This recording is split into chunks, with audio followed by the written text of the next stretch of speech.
the year. Anything can happen in 2020. I'm not too confident about 21. We'll get into right here. On Thursday, MLB released their 2021 team schedules. What will be on the docket for the Pittsburgh Pirates during the 2021 season?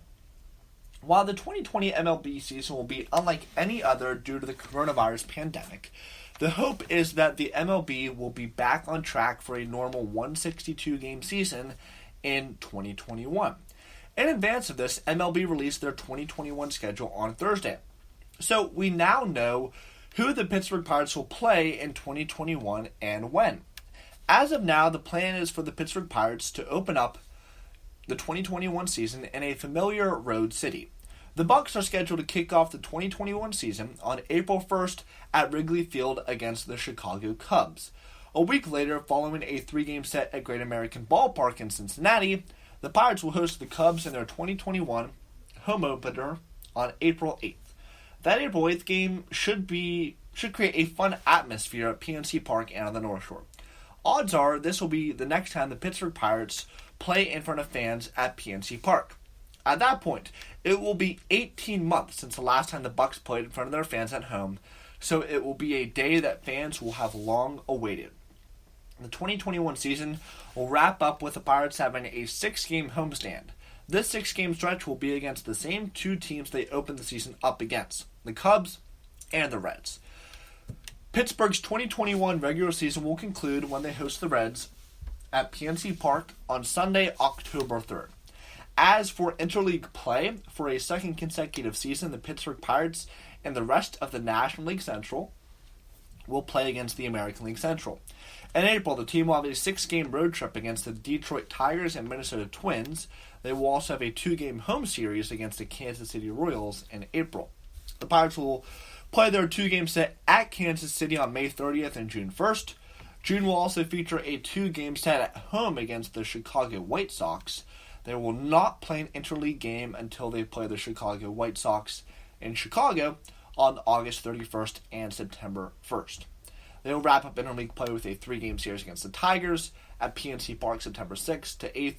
You can check out the complete 2021 schedule for the Pirates on my Instagram page at Bucs Dugout, or of course you can go on their website, click on the schedule, and you'll be able to see the 60-game schedule and the 162-game one for 2021. And this is going to lead credence into our next discussion of the 2021 season versus 2020. Two very, very different seasons. If you think about it, every single game in 2020 is going to mean significantly more than a typical game in a full season. When you think about the difference, every game means 2.7 times as much as a 162-game season. And if you think about it this way, and we see this and we recognize this, that baseball in August and baseball in September is already amplified. Now, I know the cliche saying that every game matters from April to September and in between, right? But players really don't take it that way. Fans really don't take it that way. And yes, a loss in April, a terrible loss, could keep you out of the playoffs. But you have no idea what the playoff picture is going to look like until you get to July, August, and September.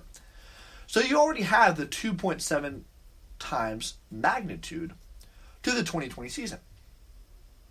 Could you say even double that and say that every game means 5 times as much as a normal regular season game would in a 60-game sprint? I feel confident in saying that, 3 to 5 times more. And it's just going to continue to... It's going to be good baseball in 2020. And when I was thinking about it, and it's really a shame that it appears as if the Pirates and PNC Park do not have any plans to allow fans to attend the 30 home games that the Pirates will have at PNC Park.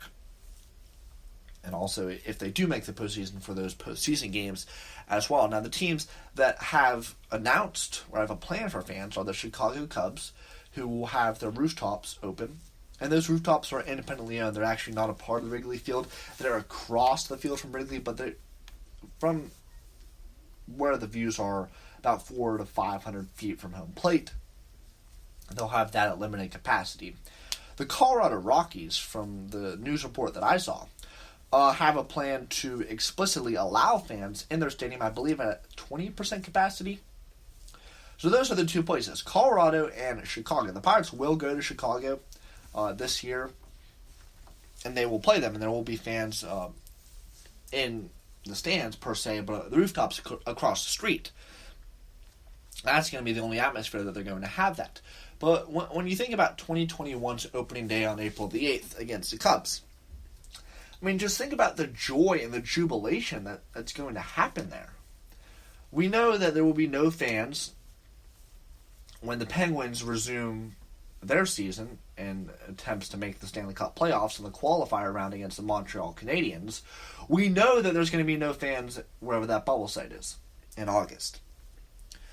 The NFL season is supposedly going to go on, and there are many questions about that, even more questions about fans. Is Heinz Field going to allow fans? Who knows? So, no matter what, April 8th, 2021 is going to be the first time Pirates fans will see the Pirates play in person at PNC Park in 18 months, since September of 2019. And, I mean, I guess you could call it a meaningful game, but the first meaningful game since July of 2019. Going way back for that, it should be a sell, regardless of the team's performance in 2020, and regardless of the prospects of 2021. The first time in 18 months when they're back in Pittsburgh, Pittsburgh rallies around their teams, and there's going to be a full crowd. There's no doubt in my mind about that. And when I think about the coronavirus, and I think about all the implications and everything that could possibly happen, and we're seeing this spike right now, this surge, and it's concerning. It's not necessarily concerning regarding the deaths. The cases keep spiking. But what's concerning is the local governments and the government reaction to this to go back into lockdown. And we keep hearing about this second wave. And this is the second wave right now. And could it get worse during the fall and the winter?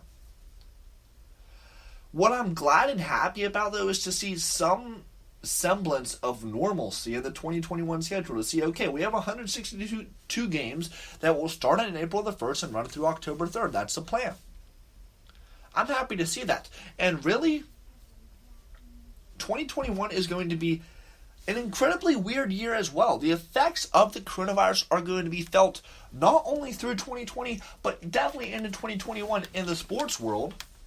And that's why I was sort of happy that Major League Baseball elected to go with the 60-game schedule instead of playing into Thanksgiving, Christmas, going in neutral sites, playing in warm weather cities. No, they're playing a 60-game season, and the season's going to end in October with the World Series as per usual.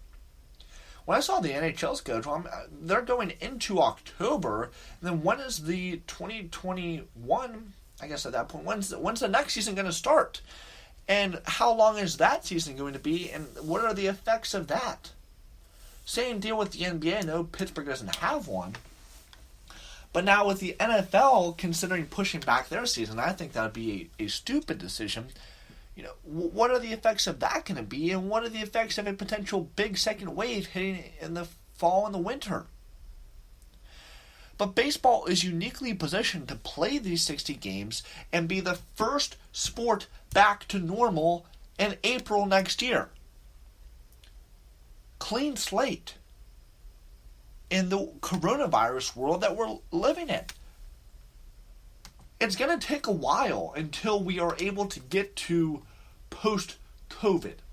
We're going to be living with this for a while, regardless of if there's a vaccine or not, and we don't even know if that's going to come or how effective that may be. This is the new world that we are living in. And it has effects that are far, far, far reaching. But baseball has the opportunity and the chance to take a lead in the push forward. From players testing positive for the coronavirus, opting out of the season, and not having worked out the team yet, there appears to be additional opportunities to be seized in the Pittsburgh Pirates bullpen. Earlier this week, I took a look at the potential opening day bullpen for the Pittsburgh Pirates. Well, since I took a look at that, there has been some news that has come out about the bullpen. In turn, this has created some additional uncertainty about what the pen will look like come July 24th.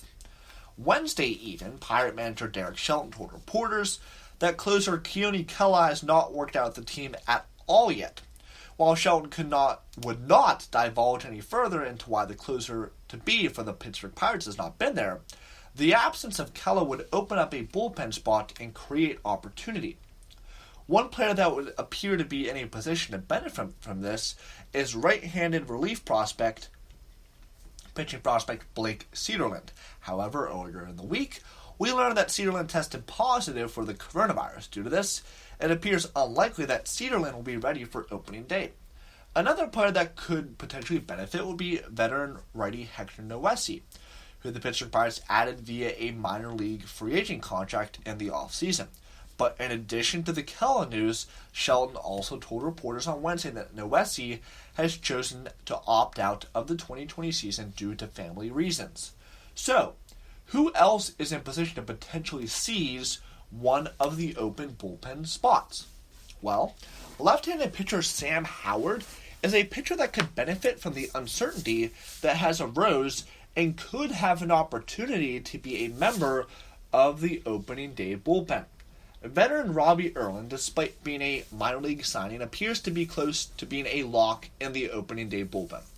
This would make him the lone lefty in the bullpen for the Pittsburgh Pirates. Managers typically like to have at least two lefties in the bullpen, and with the season to start with expanded 30-man rosters, carrying a second lefty will be easy to do.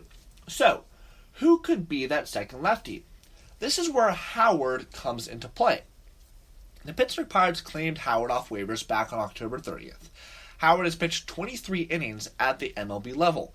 These 23 innings have come over the course of the past two seasons with the Colorado Rockies. While he has struggled to the tune of a 5.87 ERA, 6.16 FIP, and 11.7% walk rate in these 23 innings of work, left-handed pitchers are always given plenty of opportunities to prove themselves due to left-handed pitchers always being in high demand. Additionally, his 22.7% strikeout rate these two seasons was good, and his results did come in a small sample size, and while playing his home games at the most hitter-friendly ballpark in all of MLB. Howard is not just in the team's 60-man player pool for the 2020 season. He is one of the players in Pittsburgh working out with the MLB club. With uncertainty starting to rise and create extra opportunities in the Pirate bullpen, as well as the always high demand for left-handed relievers, Howard could find himself in a position to pounce on an opportunity to be a member of the opening day bullpen for the Pittsburgh Pirates. And when you think about the whole bullpen situation and just the wrench that has been thrown into it this past week, I mean, three big pieces of news, I would say two really big, one a piece of news. The big one being Keone Kela, not reported yet, and the second one being Blake Cederlind testing positive. The third one being Hector Noesi completely opting out. Now, I don't think Hector Noesi's absence is going to necessarily be felt in 2020. He definitely had an opportunity to make the 30-man opening day roster, given the fact that Kela and Cederlind both aren't going to be on it now because Kela hasn't shown up, and Cederlind is going to need some more time to get himself ready once he recovers from the coronavirus.